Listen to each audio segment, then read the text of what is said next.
UKGBC has a mission to radically improve the sustainability of the built environment by mitigating against and adapting to climate change. The UK urgently needs to decarbonise its built environment, which influences 42% and has direct control over 25% of our total greenhouse gas emissions. At COP26, UKGBC launched the Whole Life Carbon Roadmap, a common vision and agreed actions for achieving net zero carbon in the construction, operation and demolition of buildings and infrastructure in the UK. This includes a science-based carbon trajectory to achieve net zero carbon by 2050, and 5 key priorities which government and industry need to support and implement across the sector in order to deliver net zero for the built environment. One of the key priorities is the adoption of a design for performance approach for new buildings. Currently, the building regulations, specifically Part L, which looks at the conservation of fuel and power, and our current energy rating mechanism of energy performance certificates, or EPCs, do not adequately predict or represent how buildings perform in operation. To achieve the reductions in energy demand and emissions required from new office and residential buildings, and avoid adding to the already significant retrofit challenge.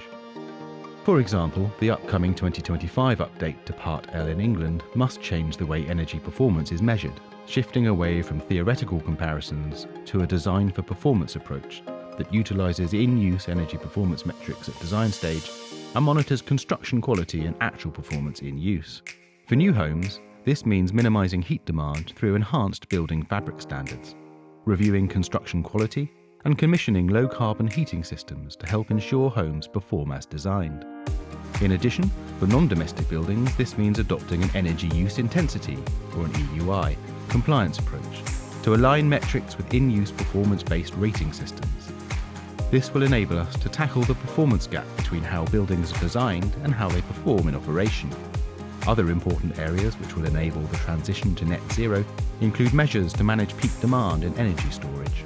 Overall, recommendations for central government include updating the regulatory and policy framework for new homes, the Future Homes Standard, and for new non-domestic buildings, the Future Buildings Standard, to include key elements highlighted within the roadmap.